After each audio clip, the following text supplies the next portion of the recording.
Hello and welcome to another edition of the Sporting Kansas City Show on your home for SKC Soccer, Sports Radio 810 WHB, wherever you get your podcasts, wherever you stream your video content. We like you listening and watching, and we want you to tell your friends. So subscribe and like and write a review if you want to, and buy yourself some Michelob Ultra while you're at it, because we're presented by Michelob Ultra. It's only worth it if you enjoy it. Coming up on the show, we're going to talk with Sporting Kansas City goalkeeper Tim Melia. We'll review the game in Vancouver from Sporting Kansas City last weekend. We might talk a little bit about the World Cup draw, and we'll preview a big match coming up against Nashville on the weekend as Sporting Kansas City finally return home to Children's Mercy Park for just the third home game of the season. Joined, as always, by Allie Chose to my left. Allie, how are you? I'm great, Nate. And, it's a windy day, though. It's right. It is a windy day. We were standing outside, and this is where you're thankful you have short hair, because long hair was whipping all over the place. I won't reenact it. I gave it a sound effect before we started. We'll give you the opportunity right now if you want to. You going to pass? I don't know if people need to hear that. Okay, maybe. We're out of the wind now, and we are joined by Jacob Peterson, who at one time would have been very bothered by that wind with your long hair, but you got the short. We could have talked ponytails together. Yeah, it's actually worse now that I don't have it in the bun. Oh, because you can just tie it up then. Yeah, now it's way worse. But, hey, congrats as a KU grad and a fan. I want to say congratulations, Nate. And to Jordan Burrell behind the camera. Yeah, Jordan Burrell's Jayhawk. We both, the two of us, worked very hard to make it happen. You did. We sacrificed a lot. I actually kind of did sacrifice a lot to get there, but I got to go to the game. I was actually telling Allie this. Thank you for saying that. It's awesome watching your school win a national championship, and it was really fun. But I didn't have anything to do with it. I cheered. I had a good time, and I celebrated, and it was great to see friends and people that I have a connection with. But, like, being here, when Sporting Kansas City wins, even though I'm not on the field, I'm invested. I'm here. I put time and energy and relationships into this, so it means more. And I will say that, like, as a fan, it's really cool to go watch the team you cheer for win, but it's not anywhere near what it's like when you're part of something that you support. So, and Peter Vermeer is a Jayhawk fan. So yeah, I didn't know this. His son went there, so he was very happy about the win. I asked him about that yesterday. So let's transition this, because I was telling Allie this as well before the game. This Kansas basketball team this year had problems at times. They had issues. I even thought, going into the Big 12 tournament, this doesn't look to me like a national championship type team. I've seen teams that Bill Self and Kansas have had in the past that maybe had more athleticism or more top-end talent in terms of lottery picks and things like that. Maybe more momentum going into the postseason and all those things. This team didn't look like that type of team to me. A couple guys got going, a little chemistry got developed, a couple breaks fell their way, and they won a national championship. And it's like where we are early in this Sporting Kansas City season, things aren't clicking right now. You see pieces. There's frustration because the results, especially away from home, haven't been there yet. And I'm just mindful of the fact that so much can change and evolve and develop between now and MLS Cup. And last year's team, I was convinced that team was capable of winning MLS Cup. And I think they were. Didn't happen. It doesn't always work out that way. So this team, this Sporting Kansas City team, can we see them put let's not talk about MLS Cup yet, but just in terms of putting things together and getting things going in the right direction, where are we? Well, we're 6 games in, right? Yeah. And I think it's such a long season. We know this. It doesn't matter if you start. I mean, the season that in 2012 when we started 7-0. Yeah, we won the Open Cup that year, but we didn't win MLS Cup. We still lost. Next year we won, which was good, but you can't really tell much. And I've said this, you guys know from the get-go, no matter what, even if we were 6-0 right now, I would say, hey, we got to wait until we're about 10 to 12 games in is when you kind of can fully see what these teams are capable of. But then, of course, you have the summer transfer window, and teams can make moves then. So it's a long season, but I think most importantly for Sporting is they're getting guys back healthy. I think that's the number one thing. And when you have all these injuries, especially on the attacking end early on in the season, because the attacking part of the game is the last thing to come, then when you get injuries in that area of the field this early in the season, it's almost like you're starting completely over again from scratch, from back in preseason. Now, fortunately, what you would presume is the starting three, Kyrie, Johnny, and Daniel, have been here before. They know the system, but it still takes time to get that rhythm. So I think it's coming together. Obviously, the game in Vancouver didn't create a whole lot going forward, but I think the most important thing for me is that they didn't give up anything. And yes, they gave up a fluky goal, but that game had 0-0 written all over it. And that is 100% fine in MLS as the road team. I know that, sure, all the players want to go out there and win 3-0 on the road, like they did a few times last year, right? And every fan who's watching that game is frustrated because they're like, oh, I want them to go forward more, create more. But I'm telling you, it is actually almost good when you have these type of performances on the road where it's, hey, maybe we're not at our best going forward, but we're not going to give up anything. Yeah. Doesn't matter who the team is. And I talked about it last week. That place is hard. It's a hard place to go to. Doesn't matter what their record is. It's a difficult place to go up there. And the fact that they didn't give up any opportunities that whole game, to me, that's something that you can build off of. And even going back to the Chicago game on the road, I thought that they really didn't give up any big chances in that game. It was just those individual mistakes. So those are good, positive steps going forward. 0 points to show for it, so that's not good. But to me, it is so early, but you're starting to see the building blocks and what this team is putting down as their foundation to build forward on. So I'm not concerned. I think there were a lot of good things. Yes, we want to create more chances, no doubt about that. But as far as the defensive mindset of this team, I think it has improved over the past few weeks. Yeah, and like Kyrie told me after the game, he said it's going to come together. It always does with this team. Like there is that belief and that confidence within the group as well, and I believe that and see that in talking to guys. But Jacob, as you were talking about that 10 to 12 game assessment kind of period, given the injuries that this team has gone through, do you move that back? Because it does take so much longer for the final third to come together, and when you have so many of those injuries in that part of the field and in that part of the game, does that change at all for you where this team can maybe rightfully be assessed? Ask me again when we're at 10 games, right? No. Yeah, I guess we're moving the goalposts. If you win out in the next, 4 games. But. I think it could, but I think you still know by that kind of general time frame what's the direction of the team. Yeah. Now you might not be getting maximum points that you want to get at that point, but like I said, if you are seeing the team taking steps forward week in and week out, and maybe some games there's hiccups where you have a bad game on the weekend, but if you see those ideas being adapted and understood in trainings every single day, which the coaching staff obviously sees that, then you're in the right direction. So I think you'll still kind of know by that point. Of course, you want the results to start going your way then. But I do think that as long as the snowball's picking up momentum going down the hill, then I think that team will be okay. One of the developments in that game against Vancouver as well was that Uri came back and played the first half of the game. What did you make of his performance? And I'm assuming we're hoping that they can expand that a little bit coming into this game this weekend. Yeah, most important thing is he got through it without re-injury. I told you guys I'm so nervous about hamstrings in that first game back because they are an injury where you see it so often where it's, hey, you might have a grade 1 pull in your hamstring, but you give it 2 to 3 weeks of rest, and then you come back, and then it might be in the 40th minute of that first half where it's fatigued, it's tired. You can't emulate that no matter how much fitness you do out on the training field. You can't emulate that, especially on turf, just the strain that it takes, the toll that it takes on your body. So it was great to see him get through that. That's first and foremost. I thought their plan was excellent. Go 45 minutes, take him out, and then we'll reassess, like you said, hopefully get more minutes here against Nashville. But I think getting through that was the big thing. And, too, for Uri, he'll feel more comfortable. He'll feel more confident.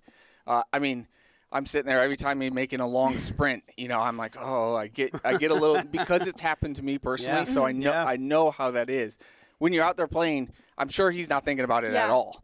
But for me, watching it, I'm just like holding my breath. Like, get through it. He did, and on which the turf is great. too, which was right. That was which crazy.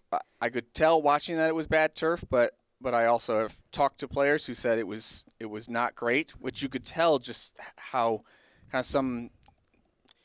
I said the turf monster comes out and gets you. Where you think that when you're playing on grass, you can take a touch. You know exactly where that touch is going to go. You don't have to look down at the ball. Mm-hmm. Well, on the turf, it rolls different. It kind of goes like a zigzag type of thing.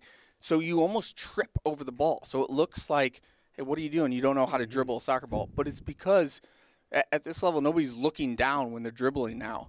And the turf just throws in all sorts of wrinkles there. So I think, though, it was great that Uri got through that. And I thought he was good. I thought he was good moving the ball, covered good distance. Like I said, I think his ceiling is so high. I think he's such a good player, and he just needs to stay healthy. If he can do that, I'll reiterate, I really do believe that he is one of the best number 6s in the league, if not the best number 6. All right, we're visiting with Jacob Peterson and Allie Trost here as we start the Sporting Kansas City show. I want to transition a little bit before we have Tim Melia come on the show because we're going to get to the Nashville SC game coming up later on. World Cup draw came out on Friday. We were all kind of sitting around watching this thing. Allie, I'm going to start with you. What did you think, first of all, of the show itself, of the World Cup draw? So I'll admit I didn't get a chance to actually watch the show. I was following along on my phone because I was we traveled to Vancouver that day. So I was coming from training, trying to get back downtown to get all my stuff and, get to the airport. So I didn't get a chance to watch the show. So I'm interested to see what your takeaways are. But I mean, I think the number one thing is, the England game. That was just, I'm so excited about that matchup. Iran's going to be a tough team. And then, the team's in a little bit of a tough spot, not knowing who that third opponent is. But Greg Berhalter said it. Look, we were in a tight window with the qualifiers, so it's something that they're used to, preparing on a short timeline for an unknown. But look, I'm excited for us to get started. We've all been waiting for this. Now they've qualified. That part's out of the way. Now the fun starts. Just pick the teams. The whole show is just so ridiculous to me, and I get it. They have to do this, but man, So I'm assuming it was dragging a little bit. It dragged on and on. It was torture. It was absolute torture. I mean, and the thing about it is, like you said,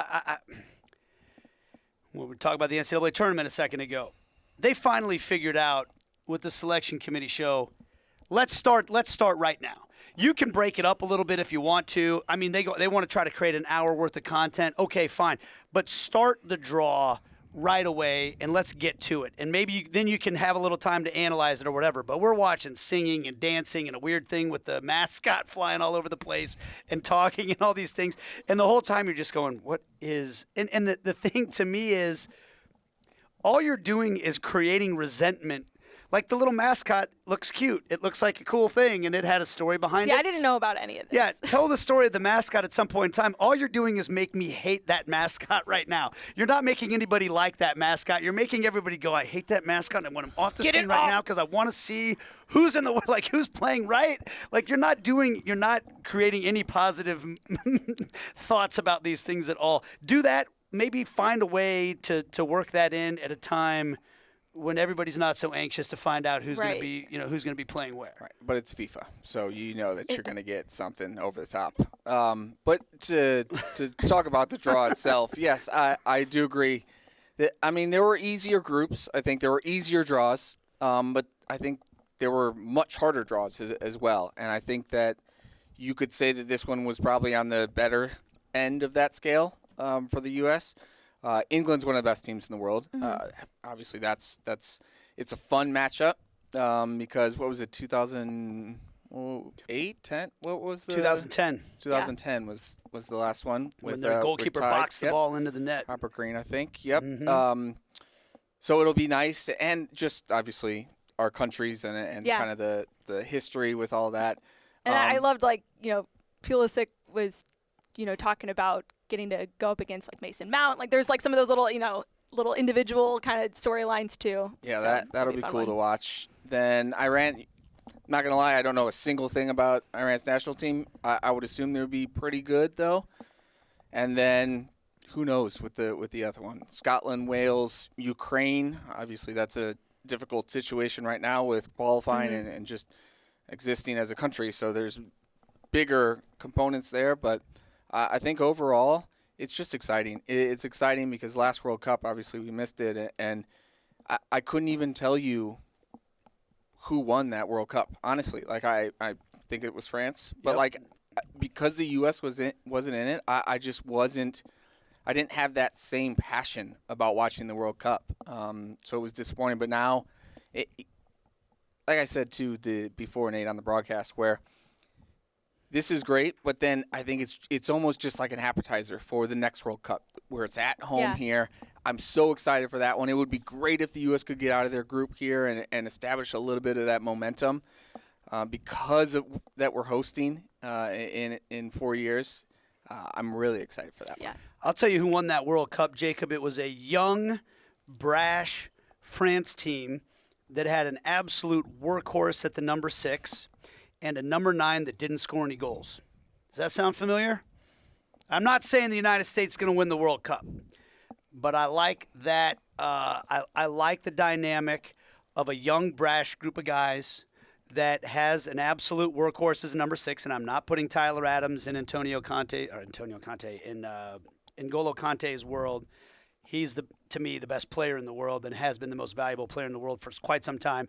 But that style of player allows you to. We talked about it. Allows you to have all those other young, brash players go do the things they need to do.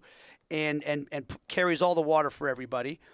And everybody in America is freaked out about the number 9 situation, which I understand. Olivier Giroud, I know because he was on my fantasy team, didn't score a single goal for that team. I don't believe in that World Cup, and they won the whole thing. So, putting that out there, I want to go back to the England thing for a second because I remember that 2010 England team wasn't as good as this one. It wasn't as talented, I don't think. But there still is this thought process almost, well, all their guys play in England, so they must be better. And sometimes I look at some of their players and say, that guy plays in England because he's from England, not necessarily because he's so much better than a guy that plays in MLS that's from America. And that team made it to the Euro final here recently, we know. But the other team that played in that Euro final didn't even make it to the World Cup. So things change quickly.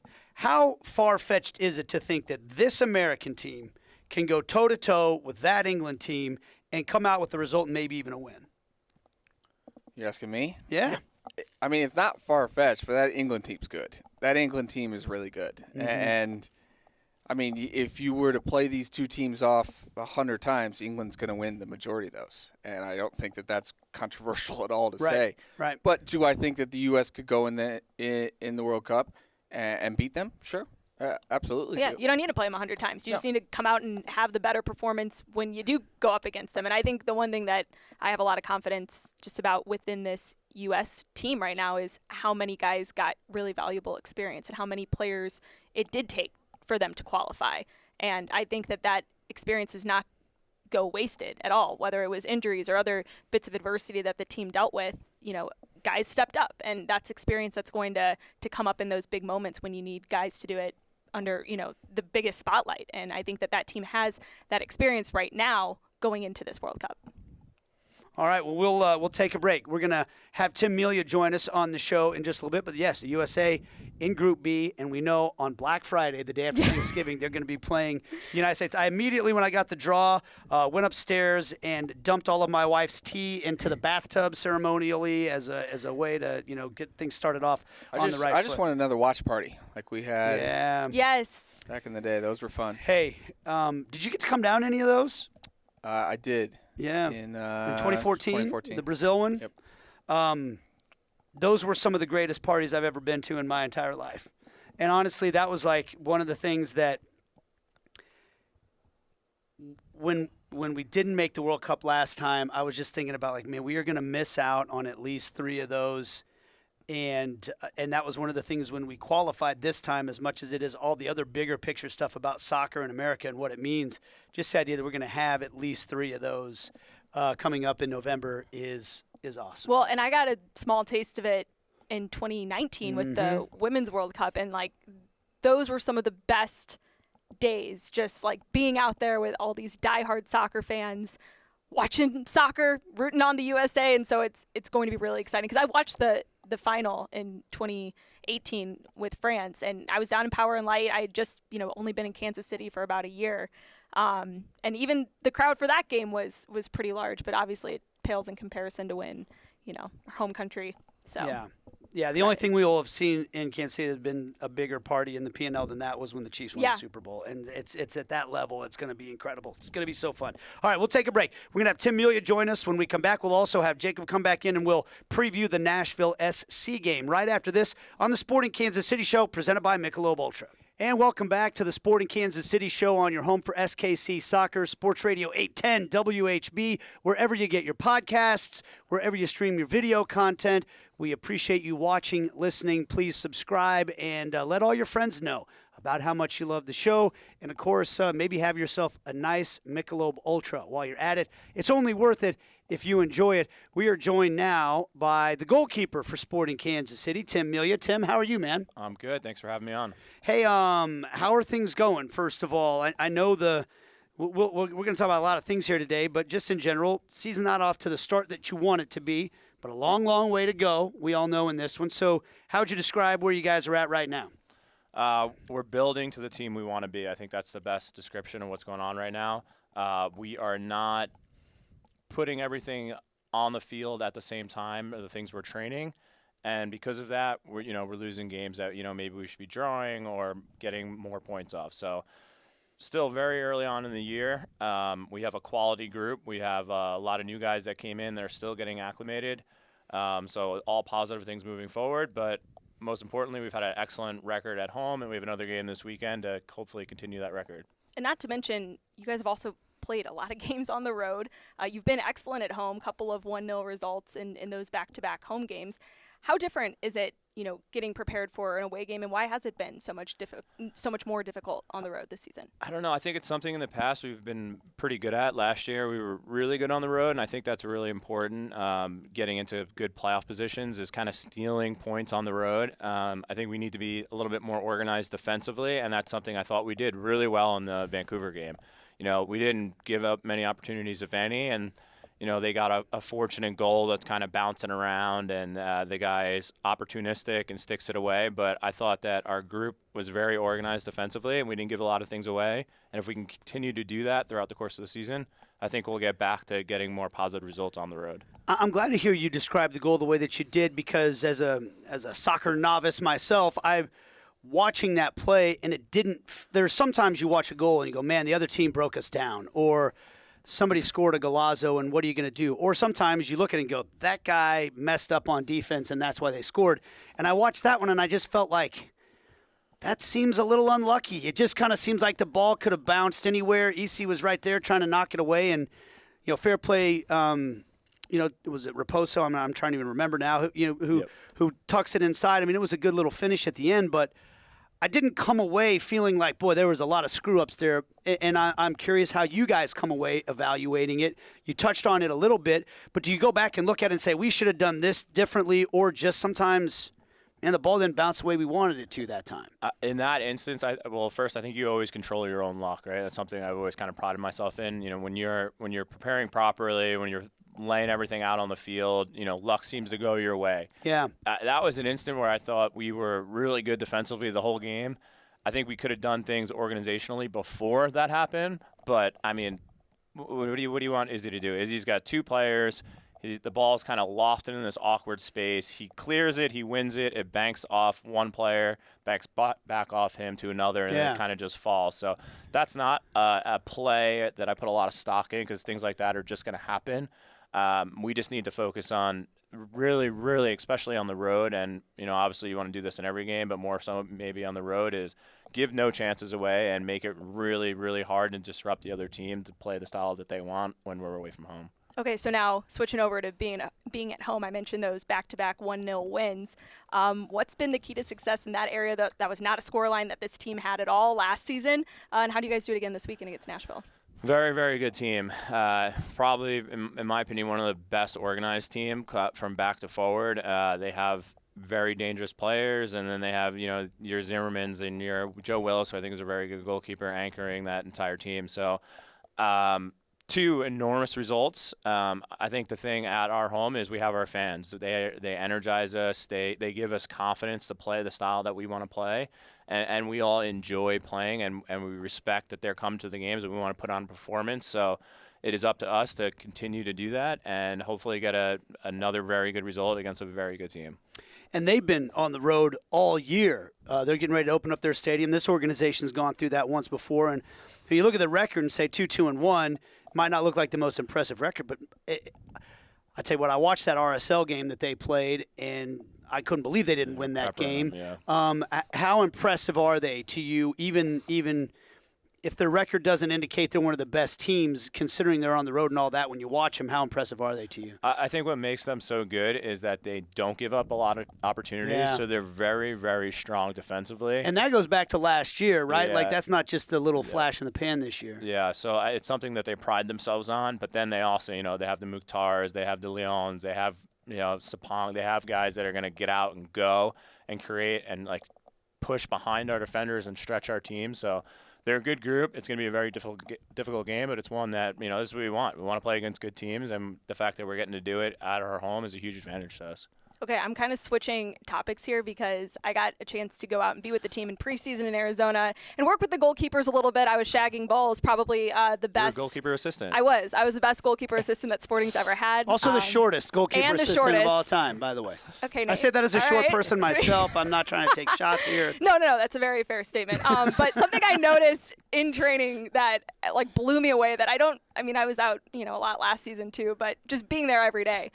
Alec Duffy, the goalkeeper coach, just buries the ball, some absolute bangers. What is it like training with this goalkeeper group and working with Alec Duffy? Because I don't feel like he's a guy we ever really get to talk about a lot. I know. Alec is someone that is always positive. He spends so much time preparing sessions, breaking down clips of all our practice sessions, games.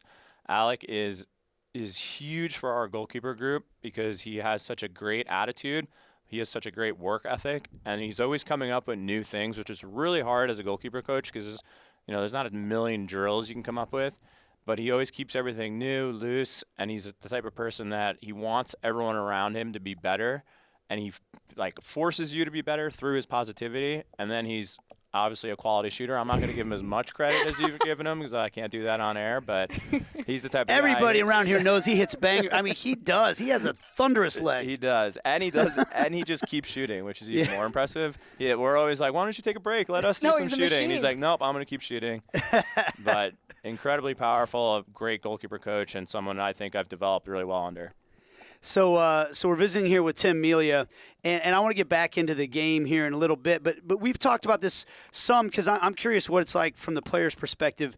The World Cup draw came out on Friday, and I know at least I was glued to the television for the entire half-hour run-up that had nothing to do with an actual draw, just waiting to see where it was going to go.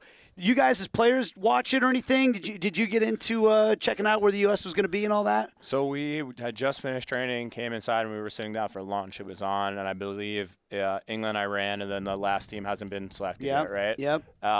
So we caught the end of it when we actually see all the teams were already picked, but it's gonna be great. I think the group of this national team is so different than ones in the past.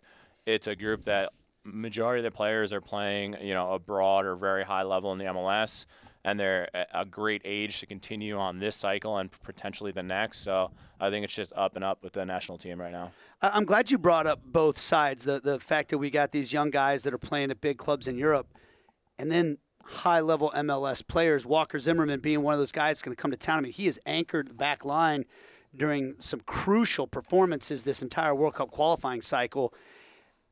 Does that make you proud? I mean, as an MLS guy, yes, we have guys in this league that are carrying the mail for the national team right now. I think it's important, right? Because I think we want to make the MLS the place where all those players that are the high-level internationals are still playing within the MLS, and I think that's starting to happen, and it's only going to get bigger and better as MLS continues to grow. But we want to keep our players domestically. It'd be great that players didn't have to go abroad to get, the opportunities that they're looking for, and they can find that kind of in their backyard. I think that's great for our country, and it's phenomenal for the league as well. Looking at the game globally, who are some goalkeepers that you try to emulate? Do you have a guy, maybe not even just in MLS, but looking across leagues? Maybe not as much now, but Neuer, someone that I've just always envied because he's so free with the way he plays. The sweeper keeper. Yeah. He's just so comfortable being so far from his goal, which is like the complete opposite of every other goalie. Like, you get a goalkeeper in an 18, they're fine. You put him on like the 19-yard line, and it's like fish out of water. Yeah. Can't run, can't walk straight.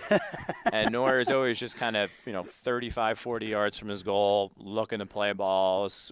Like you said, a sweeper keeper, and that's something I've always been very impressed with. How do you feel when you're outside of the penalty area? I've gotten more comfortable. Yeah. But definitely it's just, I don't know if it's like a proximity thing or what it is, but when you get really far from something you're always so used to being close to, it's a little strange. I remember you said in an interview that I listened to one time that if you were to be a field player, you'd want to be a 10. Yep. Because you wouldn't have to track back as That's far, right. but you'd be able to play some balls through. Don't have to run. Did you ever play anything besides goalie, or was that it? I got asked this yesterday at an appearance from one of the kids. I didn't. I feel like I should have. I feel like it's so important now because playing with your feet is such a large part of being a goalkeeper now, where I kind of missed that phase. I wish I had done more on the field, and I feel like I can play in the MLS on the field sometimes too. I took a page out of their book, by the way, with that question. Yeah, so we get most of our questions from the kids' focus groups that we talk to.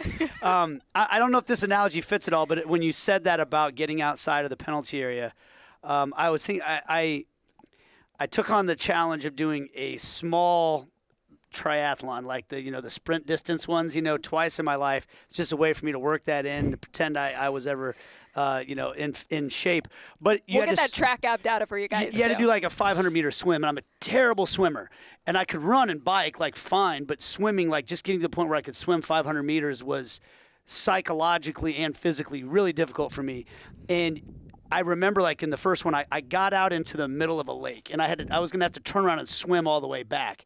And I'd swam 500 meters in a pool, but I could, if I ever got in trouble, I could grab something. And I got out to the middle of the lake, and they had like little buoys and like little like kayaks and stuff that you could grab if you were running out of breath. And at one point, I just like panicked. I just was in a panic, and I had to grab one and just hold on for like 30 seconds to catch my breath. And is it like that, just knowing in the back of my head that there was a railing I could grab onto when I was in the pool calmed me down? If you're in the penalty area, you can pick it up. You can die. Is that what it is? Like, you get outside of that, and then all of a sudden it's like, oh man, there's no safety net here now. I don't know. I think for me, it's more of an exposure thing.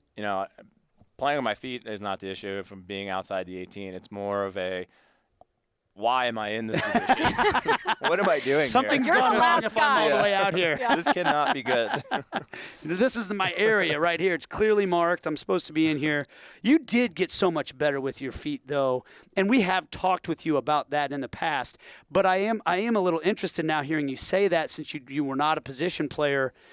I'm sure just reps is part of it, but did you do anything, like, was there any kind of unique drill or anything like that you did that felt like, yeah, this has really helped me in that regard? So playing out of the back is not something I think you can train technically. To your question, though, what I used to do, I used to do it in Salt Lake. I would go in handball courts. I would take a soccer ball, and I'd literally just get like 6 feet away from the wall and just hit it back and forth with my right foot. When I got comfortable with that, back and forth with my left foot, and then I would take a touch, bring it across your body. And I would just do that for like an hour every day, because when I first went to Real Salt Lake, that was my first MLS team. I was there with Nick Raimondo, whose feet were, miles ahead of everyone else in the league at that point. So I felt like I needed to catch up. So I felt like that's where I learned the technical aspect of it. But playing out of the back has nothing to do with technique most of the time, because if you think about it, if you are able to like slow your mind down and fully pick your, like, pause a play and go, okay, Zeus is 8 yards away from me right there. can I complete that pass? Of course you can. Anyone playing professional soccer can do that, but it's in the moment when people are running at you, you're close to the goal, are you up or down a goal? And you start adding all those other variables, all of a sudden you don't see Zeus there. So it's a thing where you need to learn, you need to like slow your mind down, and you need to be able to like pick your head up, understand like what's risk reward versus what balls you're playing, and make sure you're not making mistakes. But to me, it's a repetition that has to happen within a game, not in training. It's the tactical awareness. Yeah. What kind of position am I going to put Zeus in if I play him the ball right here? I am amazed when I come out to training and watch the split-second decision-making that's being made all the time. And I told that to Jacob one time we were watching training, and he said, you don't realize it, but when you do it as often as these guys do, a lot of this stuff they're almost not even thinking about because they've done it so many times. Are you at the point where you mostly feel that way? Yeah, now I feel like I'm getting better, and I still need to get a lot better, but a lot of the times now I'm not even thinking about where the ball's going. It's where is it going from there. So, like, I know I'm comfortable now knowing that person's in my peripheral, wherever that individual is, but where is the next ball going? I think that's when you start getting better and better with playing. Well, and it's not just like those short passes, like you said. I remember in the Vancouver game, I heard Peter a couple of times calling for you to look for that long switch. So when you're trying to balance, like, how much of that is in real time? Okay, Peter's calling for this, but like, do you feel like it's on, or how are you kind of processing those decisions in real time? So it's hard to hear people. I can barely hear him, and I'm standing right behind him. So I don't hear a lot. Even your center back's usually the closest person to me. There's times where Fonte's talking to me and I don't hear him, or I'm talking to him. So a lot of it is just being able to, when you don't have the ball, know where everybody is and know where they're potentially going to move to within reason.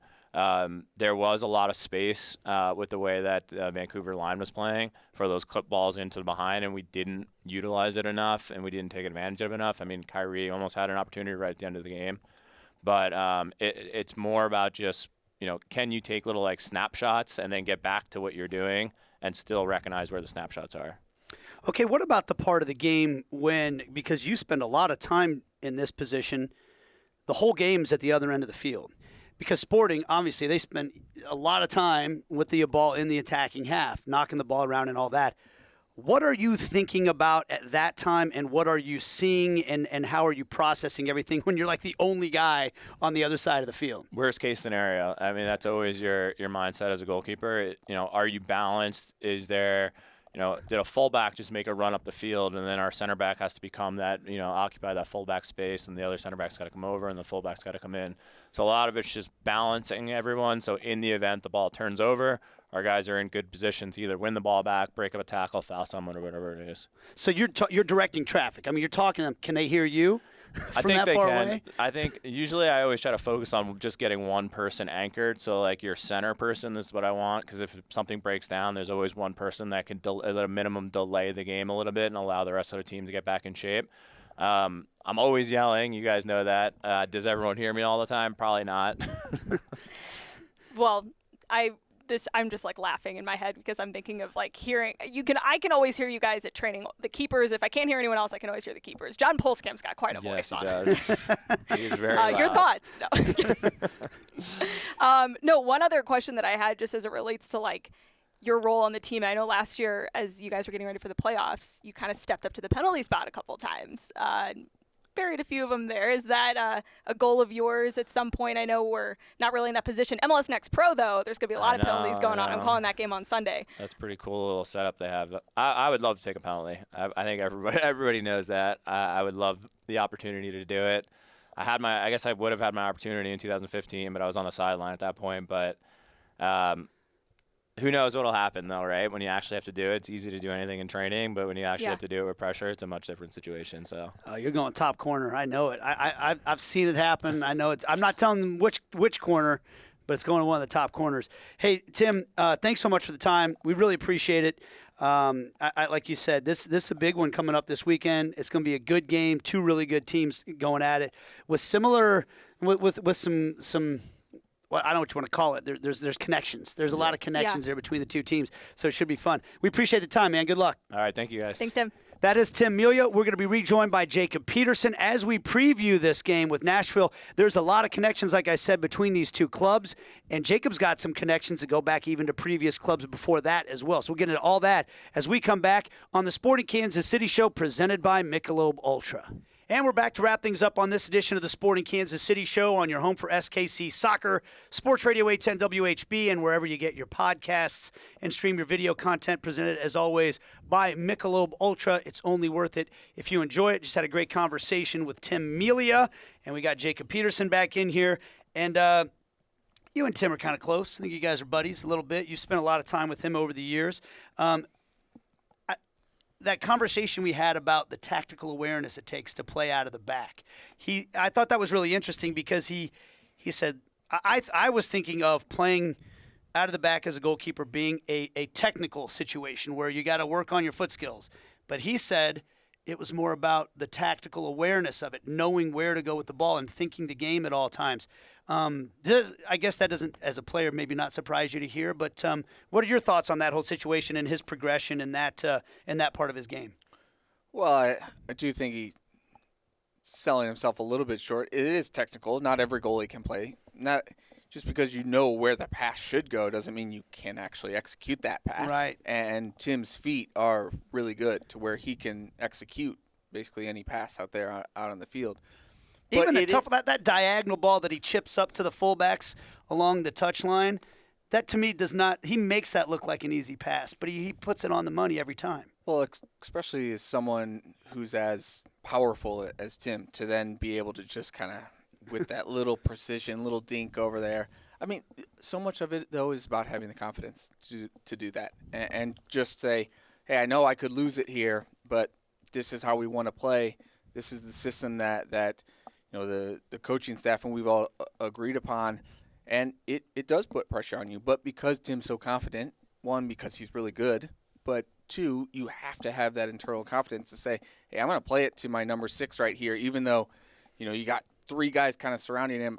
I know that ball is basically coming right back to me, and then I have to figure out what to do with it as I have 2 guys chasing down on me. I mean, that's hard enough to do in the middle of the field if you're a midfielder or as a winger where I'm getting the ball out wide, and the fact that Tim's comfortable enough to do that in his own box where, hey, one mistake and it gets intercepted and it's on you. Exactly. It just speaks to how confident he is and how good he is as a player overall. We all know how good of a shot stopper he is, but that part is, I think, a very underappreciated aspect of his game. The other thing about like the confidence that stands out to me is when he said it's not just when I play the ball to like Zeus, for example. He's not just thinking about that singular pass to Zeusy. He's thinking about what Zeusy's going to do with the ball next. And I think, you know, sometimes you can sense a goalkeeper's confidence with the ball at their foot when it starts to look a little hot potato-ish, where you can clearly see that they're not really thinking about where that player is going with the ball after that. But it's very evident when you watch Tim distribute that he is thinking at that,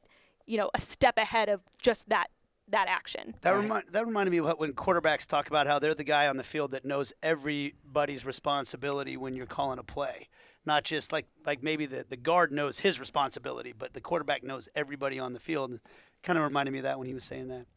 I would say, to Allie's point, the legendary Ziggy Schmidt would always say when he was a coach of mine with national teams when I was younger, that don't think about, hey, I'm a good player if I connect a pass to you. Think about how many times you connect the next pass. Am I putting you in a position to succeed? I love that. Because that, to me, what he was saying, that is the sign of a good player. When you watch a player, how many times is it him setting him up his teammate to make the next pass? And speaks to the point that Tim was saying, too.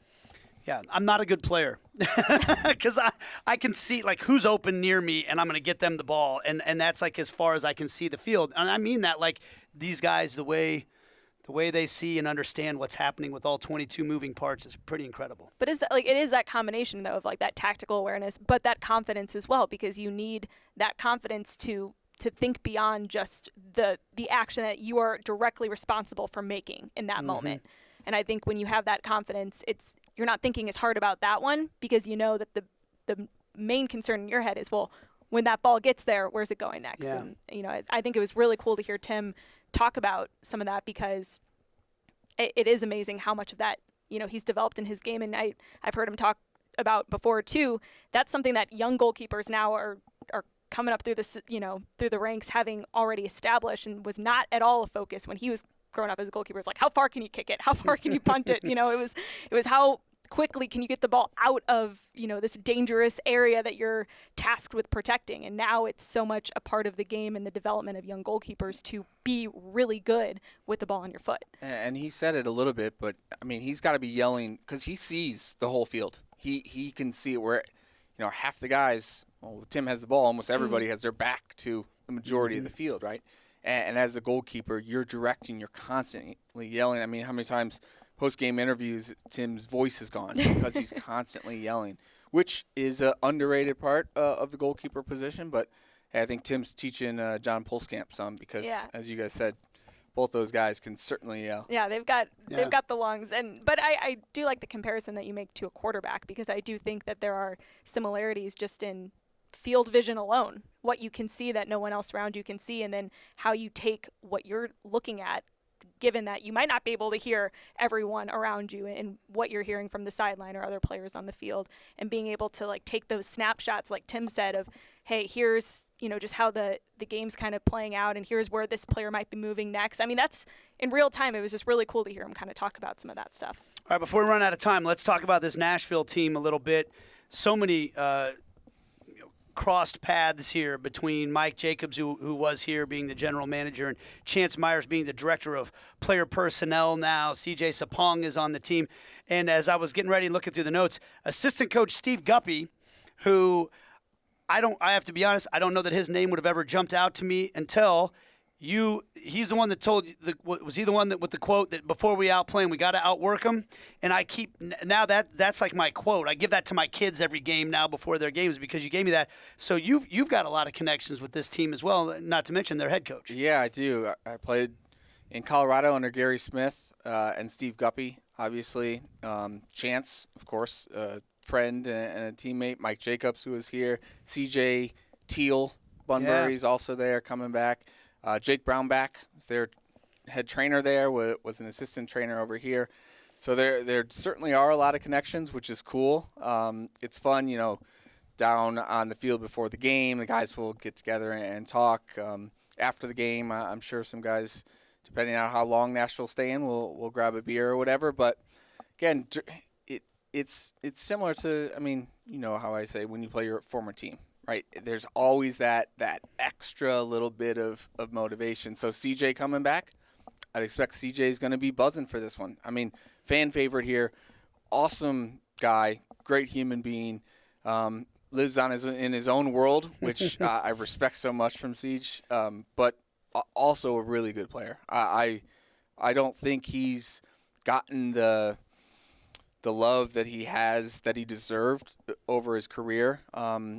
Maybe part of that, maybe a little of that Kyrie Shelton, where he doesn't score as much as maybe some guys would think that he should. But he does so many other things for the team, and just his work and his ability to hold the ball and press and make unselfish runs. CJ's always done that, and that's why I loved having him as a teammate, whether he can play up top or out on the wing. With Nashville, he's playing up top, but he serves a really good role for them because their team is all about defense, really, first and foremost, especially on the road. They're so good on the road, but they're just steady. They're hard to break down. They've got good veteran MLS leaders, experienced players all over the field. Dax won't be involved in this one, but Sean Davis, great player that they brought over in free agency from the Red Bulls. I can't believe that New York let him go. Godoy, awesome player that San Jose let go of there.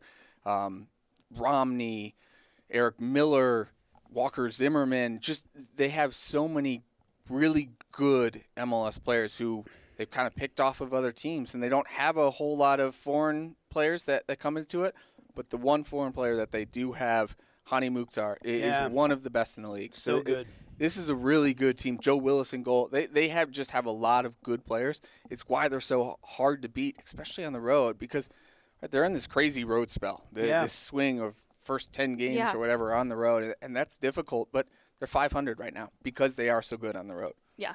No, I'm really impressed with what I've seen from this group, especially considering that they have had to start the season on the road. And in their last game against the Crew, I thought it was interesting. They got outshot 19-6, yet still were able to walk away with a 1-0 result. So it just kind of showed that even when teams are maybe generating some chances, I don't think that Columbus had a lot of quality chances, but even with that pressure, defensively on the road, they're able to withstand that and then turn around and be opportunistic and get a goal of their own. So I think it's going to be a really tough opponent for Sporting. Expansion teams, some seem to hit the ground running and some seem to struggle for a few years before they get it going. They put that defense together first. They made themselves hard to beat and then grew into a team that can beat other teams as well. They were tied with Seattle last year for fewest goals conceded. They're off to that same kind of start this year. Going to be a lot of fun. 7:30 on Saturday, Children's Mercy Park. Get your tickets if you don't have them already. Sporting Kansas City are 2-0 at home. 2 1-0 victories. They need to keep winning at home. They need your support as well. So sportingkc.com for your tickets. And, of course, we'll be on the air at 7 o'clock on the Sporting KC app. This is the first time we get to stream a home game, by the way. So it's going to be streaming in Kansas and Missouri for free on the Sporting KC app, sportingkc.com. You can watch it on 38 The Spot and listen on Sports Radio 810 WHB as well. So for Jacob Peterson and Allie Trost, Tim Melia joining us as well, and Jordan Burrell putting this show together and making sure that our Michelob Ultras are perfectly framed. This is Nate Bucati saying, we'll see you next time on the Sporting Kansas City Show.